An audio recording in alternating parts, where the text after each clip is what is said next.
Еве ги овие средства кои сега пристигнуваат, иако од една страна собравме и уплативме на сметките на нашиот марш пресметани пари, кои ги планиравме за проектот, се во ред, но сепак реков дека тие рати и плаќања кои ќе влегуваат нема да пропаднат.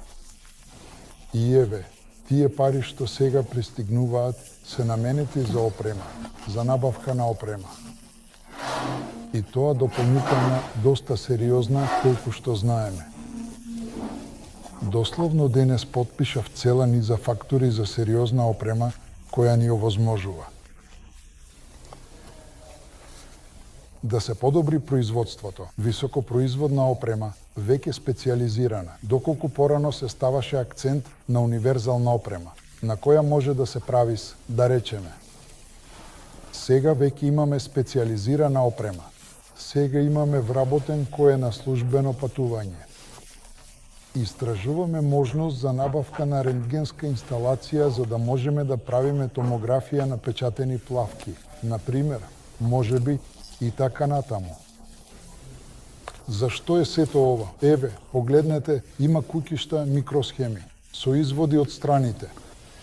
Резисторите имаат иста конфигурација со изводи од двете страни кондензаторите, а има така наречени куќишта кај кои изводите се на дното. И кога ги распаиваме на платата, не знаеме дали квалитетно се запоиле или не, например. И дури со вакви детали, невозможно е да се провери како стојат потеците и со останато. За тоа се потребни пазари. Затоа сите сериозни производи, сите сериозни компании секогаш спроведуваат контрола на томографија, рентген контрола, томографија. И тоа не беше в бизнис планот, така точно и прецизно да кажано. Точно така, во бизнис планот немаше ни висечен станок. Што е висечен станок? Ова е автомат кој? Сите го виделе саморезите, нели? Сите кои се возачи, многу ги сакаат. Овие шурупи, кои постојано се ловат. Тие се прават на висечни станоци, например. Наши граѓани, руски граѓани, најдобро ги знаат по овие детали. Ботови и други производи. Но има и посериозни. Висечните станоци, порано тоа го испорачуваше Германија. Кога ќе се земе, се подава тука пруд, прудот се сече во потребната заготовка, а потоа се обсадува. Се опишува големината на делот. Во овој случај, валот на аголот, на шлифовачката машина. И што? Останува да се направи на него. Останува само да се направат класни површини, каде што ќе бидат лежиштата и каде што повеќе ќе се вклопува зупченицата. Операциите, да речеме, не се толку големи. И кога последен пат реков дека обработката на таква заготовка трае 2 минути, не повеќе, во коментарите еден другар напише дека работи како фрезеровчик и дека 2 минути е само за да се закрепи делот, колеги. Не.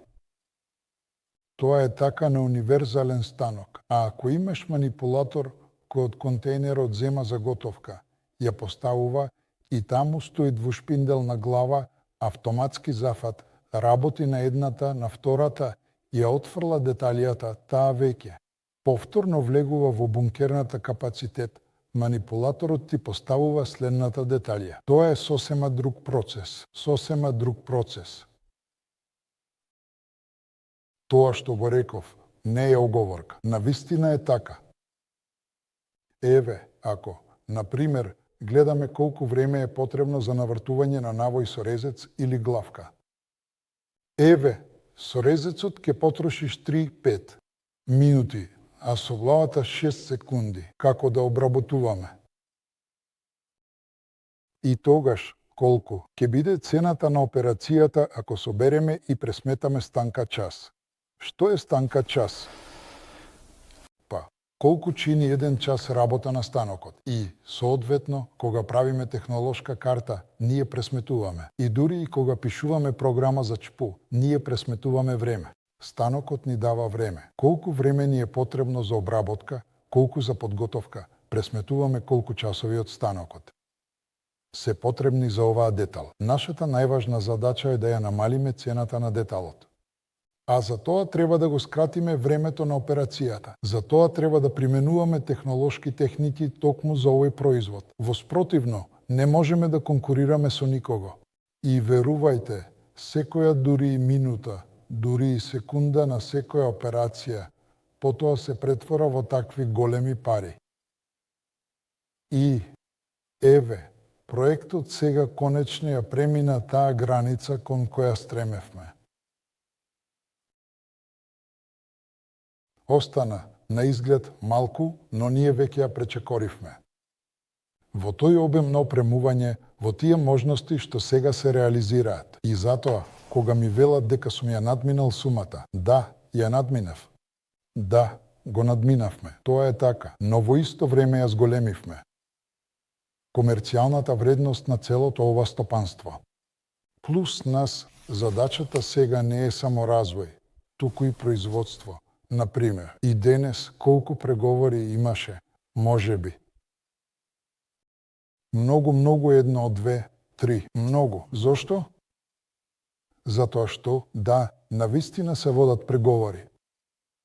Тековни се преговори за комерцијална употреба, комерцијални нарачки. Утре ќе се одржат преговори.